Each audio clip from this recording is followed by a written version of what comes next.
I had almost given up hope that we ever see proper gameplay footage for Elden Ring. Thankfully though, I was proven wrong as Bandai Namco ended up revealing a whopping of 20 minutes gameplay trailer which showcased many of the game's systems and nuances that had already known about. But like everyone else, I hadn't really seen them in action. So without wasting much time, let's dive right into what we saw and what the glorious world of the Elden Ring holds for us all.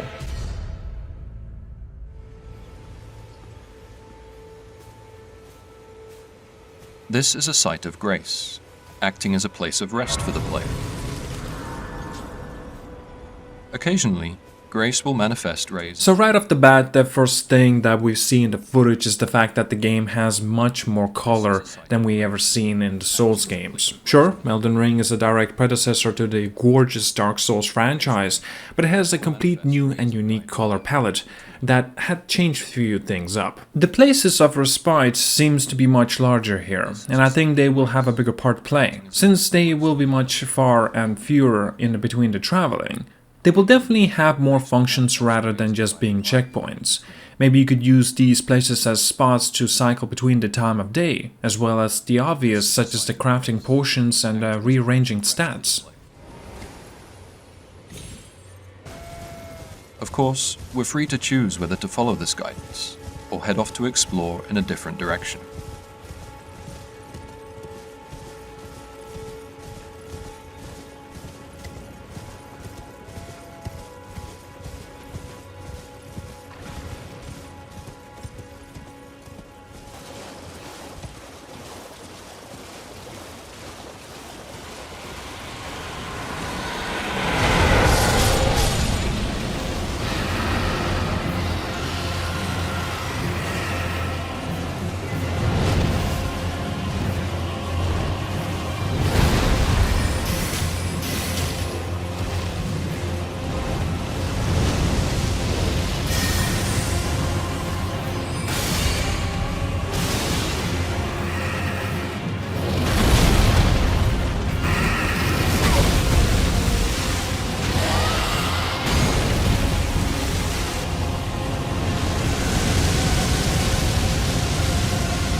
Horseback riding is a huge part of the traversing the world of the Elden Ring.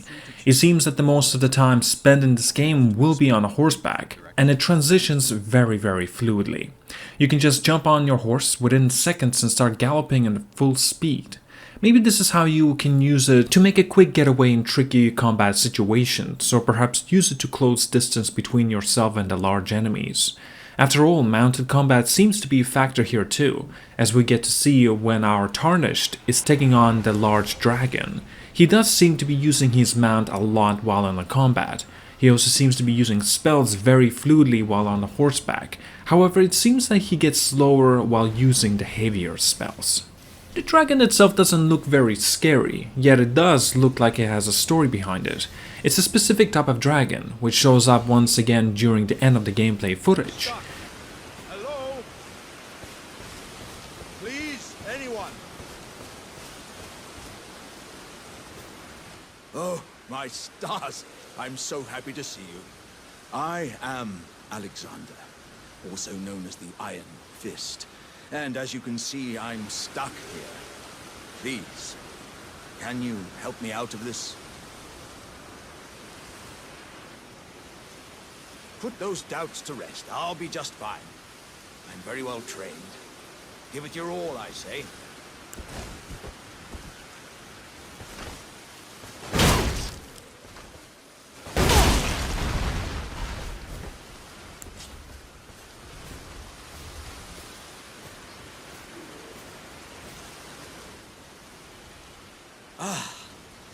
Well played, good sir. Well played. Oh, that mighty wallop of yours almost spelt the end of me.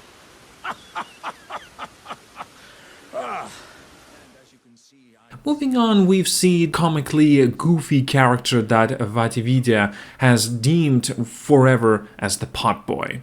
Honestly, getting to see more of the Souls NPC's interactions once again is genuinely just a joy. This character brings a much needed warmth and lightheartedness to the game that I'm pretty sure I'd love to see more.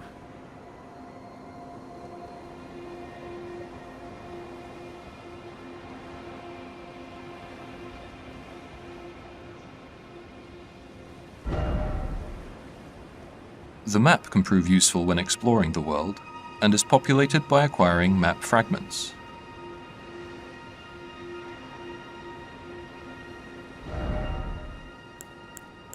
We can use markers to customize the map, such as setting reminders for the location of crafting materials or dangerous enemies.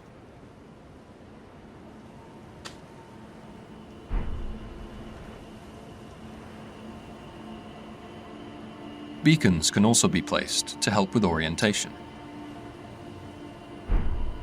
Beacons placed on the map appear in the world. Onto the sections of the gameplay where we see the map. This map designed beautifully.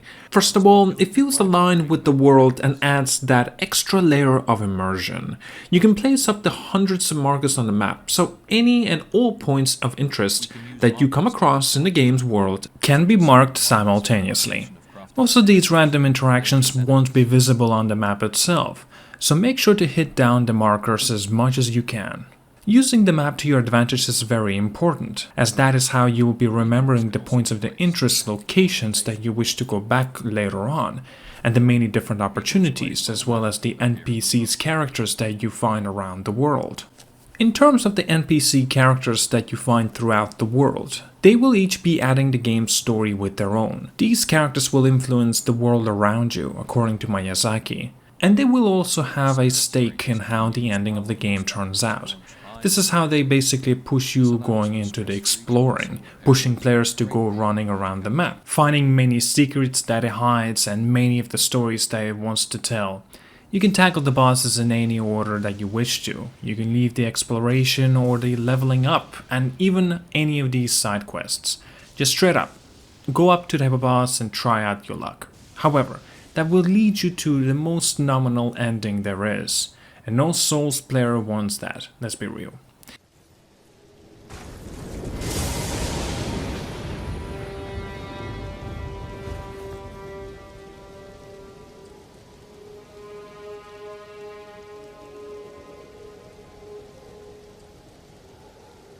The carriage over there is carrying treasure, an opportunity too good to pass up.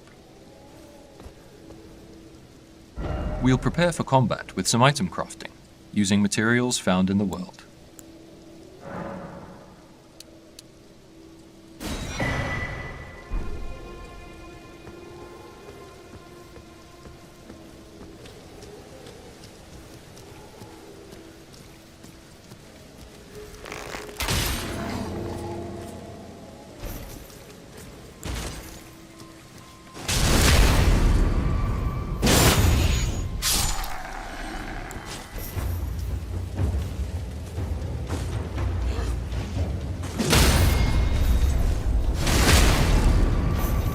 Enemy stance can be broken with heavy strikes, such as when attacking from above.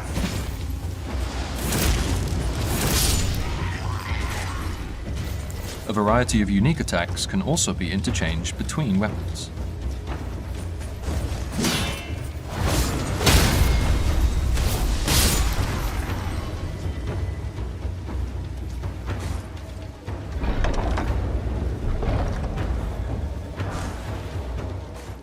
Let's talk about the combat here. First of all, we see a chunk of it in its stealth section.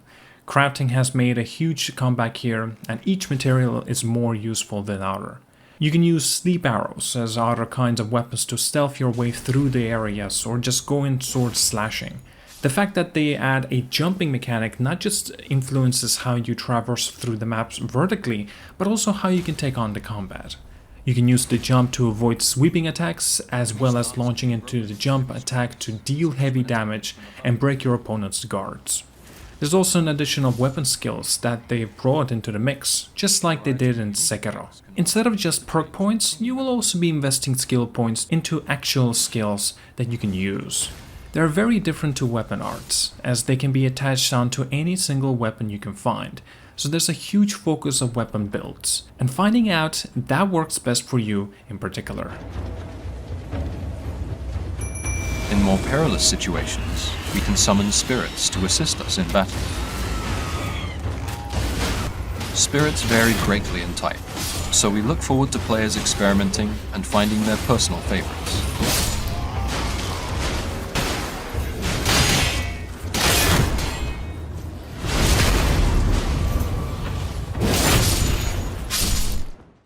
I really appreciate the integration of summons into the base combat of these games.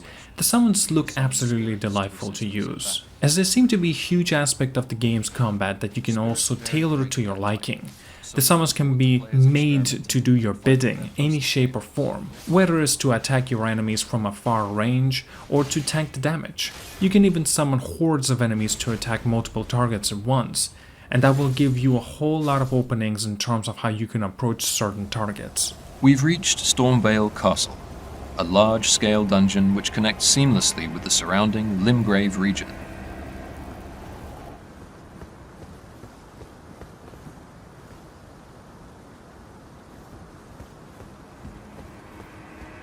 You there? Come over here, would you?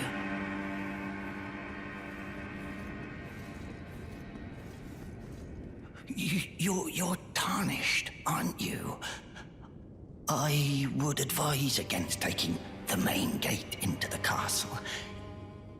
It's tightly guarded by hardened old hands. Oh, try the opening right here. The guards don't know about it. You'll breach the castle undetected.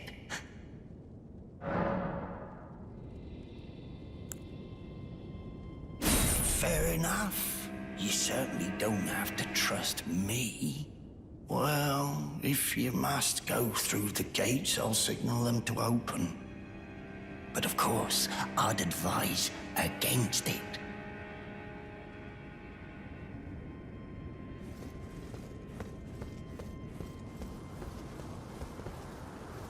The gates! Open the gates!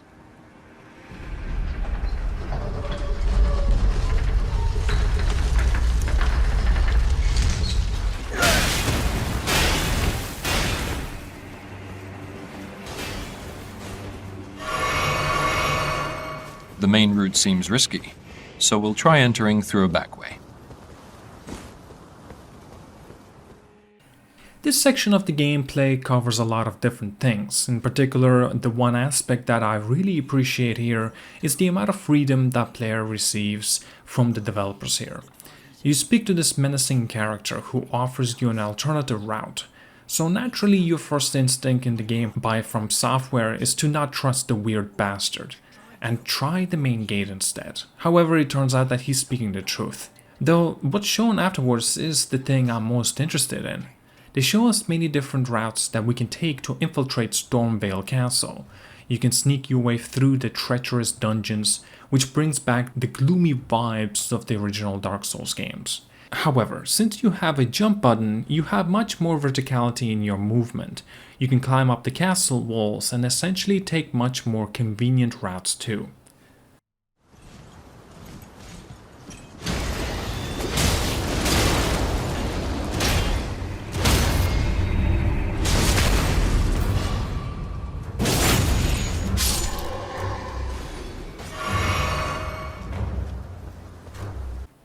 This is where we also see some extra enemies, in particular this one person with the bird.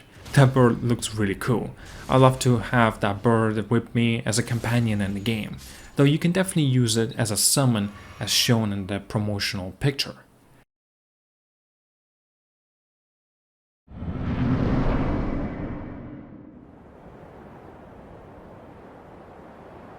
That bird looks really cool. I love to have that bird with me as a companion in the game, though you can definitely use it as a summon as shown in the promotional picture. Mighty dragon, thou art a true-born heir. Lend me thy strength, O kindred. deliver me unto. Now, for the thing that we all been waiting for. Finally, one of the demigods in full action. The character we see here is large, bulky, and has some sort of a finesse of his movements. He has a ton of AoE attacks, and despite his size, he seems to be quite fast and agile in moving from one place to another. Here is where we see more of our spells and weapon skills being brought into the mix.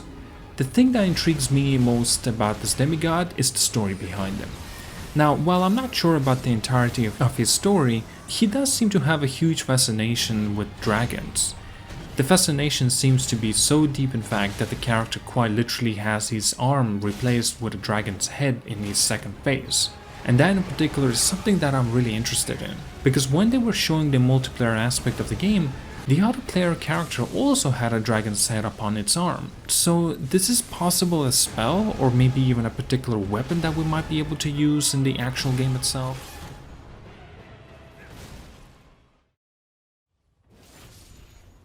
All in all, Elden Ring's gameplay reveal has definitely made me even more excited for the game than I ever have been before. I cannot wait to dive head first into Miyazaki's beautiful creations. The lands between are by far the most setting that the Souls players will put their feet into. There's this feeling of pure joy that I'm feeling at the moment, and I will be counting each passing day until the fated February 2020 comes around, so I can quench my thirst in the lands between. If you like this video, make sure to leave a like, comment and subscribe to the channel for more content. And if you want to be up to date with my future content, make sure to hit the bell icon for instant notifications of my newer uploads as well. Please do consider supporting me on my Patreon to see these sorts of special videos earlier with the additional extra rewards. And check out my playlist of all of the special videos that I have already released. I'm very proud of them. Do let me know what you think of them too. Have an amazing day, guys. I will see you all later.